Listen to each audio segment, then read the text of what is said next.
Hi friends, welcome back to my YouTube channel. ಇವತ್ತಿನ ಈ ವಿಡಿಯೋದಲ್ಲಿ ನಾನು ಬಾಬಿನ್ಗೆ ಯಾವ ರೀತಿ ದಾರ ಸುತ್ತಬೇಕಂತ ಸಿಂಪಲ್ ಆಗಿ 2 ಮೆಥಡಲ್ಲಿ ಹೇಳ್ಕೊಡ್ತಾ ಇದ್ದೇನೆ. ಇದು ಬಿಗಿನರ್ಸ್ಗೋಸ್ಕರ ಮಾಡಿರೋ ವಿಡಿಯೋ ಅಂತಲೂ ಹೇಳ್ಬೋದು. ಇಲ್ಲಿ ನೋಡಿ, ಇದು ಬಾಬಿನ್ ವಿಂಡರ್. ಇದು ಟೈಲರ್ ಮಿಷನಲ್ಲಿ ದಾರ ಸುತ್ತಲಿಕ್ಕಂತಲೇ ಇದು ಇಟ್ಟಿರ್ತಾರೆ, ಬಾಬಿನ್ ವಿಂಡರ್ ಅಂತ ಇಟ್ಟಿರ್ತಾರೆ. ಮೊದಲನೇ ಮೆಥಡಲ್ಲಿ ಇದರಲ್ಲಿ ಯಾವ ರೀತಿ ದಾರ ಸುತ್ತಬೇಕು, ಬಾಬಿನ್ ವಿಂಡರಲ್ಲಿ ಯಾವ ರೀತಿ ದಾರ ಸುತ್ತಬೇಕಂತ ಮೊದಲನೇ ಮೆಥಡಲ್ಲಿ ಹೇಳ್ಕೊಡ್ತಾ ಇದ್ದೇನೆ. ನಂತರ ಹ್ಯಾಂಡಲ್ನ ಮೂಲಕ ಪೆನ್ನಿನ ಲಿಡ್ ಯೂಸ್ ಮಾಡಿ ಹ್ಯಾಂಡಲ್ನ ಮೂಲಕ ಯಾವ ರೀತಿ ದಾರ ಸುತ್ತಬೇಕಂತ ಎರಡನೇ ಮೆಥಡಲ್ಲಿ, ಒಟ್ಟು 2 ಮೆಥಡಲ್ಲಿ ಯಾವ ರೀತಿ ಬಾಬಿನ್ಗೆ ದಾರ ಸುತ್ತಬೇಕಂತ ಹೇಳ್ಕೊಡ್ತಾ ಇದ್ದೇನೆ. ನೀವು ನನ್ನ ಚಾನಲ್ನ ಹೊಸದಾಗಿ ನೋಡ್ತಾ ಇದ್ದರೆ ಪ್ಲೀಸ್ ಒಂದು ಲೈಕ್ ಮಾಡೋದೊಂದು ಮರಿಬೇಡಿ, ಹಾಗೆ ಸಬ್ಸ್ಕ್ರೈಬ್ ಮಾಡ್ಕೊಳ್ಳಿ. ಬೆಲ್ ಐಕಾನ್ ಪ್ರೆಸ್ ಮಾಡೋದ್ರಿಂದ ನನ್ನ ಹೊಸ ವಿಡಿಯೋ ನಿಮಗೆ ನೋಟಿಫಿಕೇಶನ್ ಬರುತ್ತೆ, ಅದನ್ನು ನೀವು ನೋಡ್ಬೋದು. ಇಲ್ಲಿ ನೋಡಿ, ಇದು ಬಾಬಿನ್ ವಿಂಡರ್ ಅಂತ ಕರೀತಾರೆ. ಟೈಲರ್ ಮಿಷನ್ಗೆ ದಾರ ಸುತ್ತಲಿಕ್ಕಂತಾನೆ ಬಾಬಿನ್ ವಿಂಡರ್ ಎನ್ನುವ ಸೆಟ್ಟಿಂಗ್ ಅನ್ನು ಇಟ್ಟಿರ್ತಾರೆ. ಇದು ಫ್ರೆಕ್ಷನ್ ರಿಂಗ್ ಅಂತ ಕರೀತಾರೆ ಇದಕ್ಕೆ. ಆ ಫ್ರೆಕ್ಷನ್ ರಿಂಗ್ ಒಳಗೆ ಬಾಬಿನ್ ಅನ್ನು ಹಾಕಿಬಿಟ್ಟು ದಾರ ಸುತ್ತಲಿಕ್ಕೆ ಶುರು ಮಾಡಬೇಕು. ಮೊದಲಿಗೆ ದಾರ ಮತ್ತು ಬಾಬಿನನ್ನು ತಗೊಂಡಿದ್ದೀನಿ. ನಾನೇ ಕೈಯಿಂದನೇ ಒಂದು 4 ರೌಂಡ್ ಆಗುವಷ್ಟು ದಾರವನ್ನು ಬಾಬಿನ್ಗೆ ಸುತ್ತಿದ್ದೀನಿ. ಯಾವ ರೀತಿ ಸುತ್ತಿದ್ದೀನಿ ಅಂತ ಹೇಳಿದರೆ, ಕೆಳಗಿನಿಂದ ಮೇಲ್ಗಡೆ ಬರುವ ಹಾಗೆ ದಾರವನ್ನು ಸುತ್ತಿ ಬಾಬಿನ್ ವಿಂಡರ್ ಫ್ರೆಕ್ಷನ್ ರಿಂಗಿಗೆ ಹಾಕಬೇಕು. ನಂತರ ದಾರವನ್ನು ಅಲ್ಲೊಂದು ಪಿನ್ ಇದೆ ನೋಡಿ, ಆ ಪಿನ್ನಿಗೆ ಹಾಕ್ಕೊಳ್ಬೇಕು. ಇಲ್ಲಿ ಬಾಬಿನ್ ವಿಂಡರನ್ನು ಒತ್ತಬೇಕು, ಈ ರೀತಿ ಹಾಕಬೇಕು. ಹಾಕಿದ ನಂತರ ಅಲ್ಲೊಂದು ಸ್ಕ್ರೂ ಇರುತ್ತೆ ನೋಡಿ, ಅದನ್ನು ಟೈಟ್ ಮಾಡ್ಕೊಳ್ಬೇಕು. ತಿರುಗಿಸ್ಬಿಟ್ಟು ಟೈಟ್ ಮಾಡ್ಕೊಳ್ಳಿ.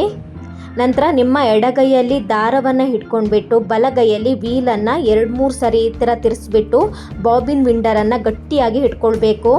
ಹಿಡ್ಕೊಂಡ ನಂತರ ಅದು ತಿರುಗಲಿಕ್ಕೆ ಶುರುವಾಗುತ್ತೆ. ನೀವು ದಾರವನ್ನು ಬಾಬಿನ್ಗೆ ಕೊಡ್ತಾನೆ ಹೋಗಬೇಕು. ನೀಟಾಗಿ ಅದು ಸುತ್ತಾ ಇರುತ್ತೆ, ನೀಟಾಗಿ ಕೊಡಬೇಕು. ದಾರ ಆಚೆ ಈಚಾಗಿ ಸುತ್ತಕೊಳ್ಬೇಕು.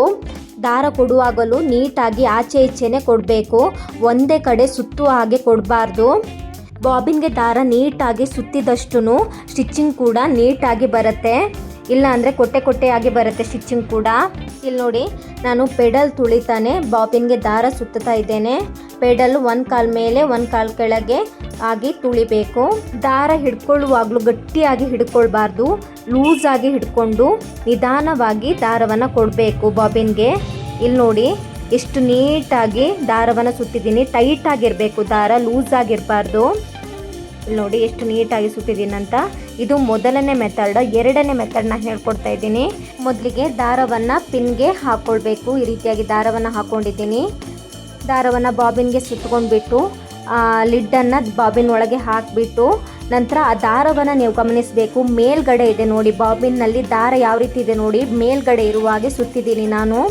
ನಂತರ ದಾರವನ್ನು ಗಟ್ಟಿಯಾಗಿ ಹಿಡಿದ್ಬಿಟ್ಟು ದಾರ ಬಾಬಿನ್ಗೆ ಕೊಡಬಾರ್ದು, ಯಾಕಂದರೆ ಬಾಬಿನ್ ದಾರವನ್ನು ತಗೊಳ್ಳಲ್ಲ. ಗಟ್ಟಿಯಾಗಿ ಹಿಡಿದು ಬಿಟ್ಟು ಕೊಟ್ಟರೆ ನಾವು ಸ್ವಲ್ಪ ಲೂಸ್ ಆಗಿನೂ ಹಿಡ್ಕೊಳ್ಬಾರ್ದು, ಸ್ವಲ್ಪ ಟೈಟಾಗಿನೂ ಹಿಡ್ಕೊಳ್ಬಾರ್ದು. ಆ ರೀತಿಯಾಗಿ ಹಿಡ್ಕೊಳ್ಬೇಕು. ದಾರ ಬಾಬಿನ್ಗೆ ಸ್ವಲ್ಪ ಟೈಟಾಗಿ ಸುತ್ತುವ ಹಾಗೆ ನಾವು ಇಟ್ಕೊಳ್ಬೇಕು ದಾರವನ್ನು. ಈ ರೀತಿಯಾಗಿ ನೋಡ್ಕೊಳ್ಳಿ, ನಾನು ಯಾವ ರೀತಿ ದಾರವನ್ನು ಕೊಡ್ತಾ ಇದ್ದೀನಿ ನೋಡ್ಕೊಳ್ಳಿ. ಹಿಡ್ಕೊಂಡಿದ್ದೀನಿ ದಾರ, ಆದರೆ ಬಾಬಿನ್ಗೆ ಟೈಟಾಗಿ ಸುತ್ತಾ ಇದೆ. ಇಲ್ಲಿ ನೋಡಿ, ಆ ಕಡೆಯಿಂದ ಈ ಕಡೆ, ಈ ಕಡೆಯಿಂದ ಆ ಕಡೆ ದಾರ ಕೊಡ್ತಾನೆ ಹೋಗಬೇಕು. ತೀರಾ ಈ ಕಡೆ ಕೊಟ್ಟರೆ ಪೆನ್ನಿನ ಲಿಡ್ ಒಳಗೆ ದಾರ ಸುತ್ತೋಗ್ಬಿಡತ್ತೆ. ನಾನು ನೋಡ್ಕೊಳ್ಳಿ, ಇಲ್ಲಿ ನೋಡಿ ಎಷ್ಟು ನೀಟಾಗಿ. ಈ ರೀತಿಯಾಗಿ ವೀಲ್ನಿಂದ ದಾರ ಸುತ್ತಬೇಕಾದ್ರೆ ನಿಮಗೆ ಪ್ರಾಕ್ಟೀಸ್ ವೆರಿ ಇಂಪಾರ್ಟೆಂಟ್. ನೀವು ಹಳೆ ದಾರ, ಯಾವುದಾದ್ರೂ ದಾರ ಹಿಡ್ಕೊಂಡು ಈ ರೀತಿ ಬಾಬಿನ್ನ ಮೂಲಕ ಪೆನ್ನಿನ ಲಿಡ್ಡನ್ನು ಹಿಡ್ಕೊಂಡು 1-2 ಸಾರಿ ಪ್ರಾಕ್ಟೀಸ್ ಮಾಡ್ಕೊಳ್ಳಿ. 1-2-3 ಸರಿ ಪ್ರಾಕ್ಟೀಸ್ ಮಾಡಿದ ನಂತರ ಆರಾಮಾಗಿ ಸುತ್ತೋದು ಕಲಿತೀರ ನೀವು. ಇಲ್ಲಿ ನೋಡಿ ಎಷ್ಟು ನೀಟಾಗಿ ದಾರ ಸುತ್ತಿದ್ದೇನೆ ಅಂತ. ನಾನು ಇಲ್ಲಿ 2 ಮೆಥಡಲ್ಲಿ ಯಾಕೆ ಹೇಳ್ಕೊಟ್ಟಿದ್ದೀನಿ ಅಂತ ಹೇಳಿದರೆ, ಕೆಲವೊಂದು ಸರಿ ಬಾಬಿನ್ ವಿಂಡರ್ ಯೂಸ್ ಮಾಡಿ ಹಾಳಾಗಿಬಿಡತ್ತೆ. ಹಾಗಾಗಿ ನೀವು ದಾರ ಸುತ್ತಬೇಕಲ್ಲ, ಹಾಗಾಗಿ ವೀಲ್ನ ಮೂಲಕ ಯಾವ ರೀತಿ ದಾರ ಸುತ್ತಬೇಕಂತ 2 ರೀತಿಯಲ್ಲಿ ಹೇಳ್ಕೊಟ್ಟಿದ್ದೀನಿ. ಈ ಇನ್ಫಾರ್ಮೇಷನ್ ನಿಮ್ಗೆ ಇಷ್ಟ ಆದರೆ ಲೈಕ್ ಮಾಡಿ. Thank you for watching. Bye.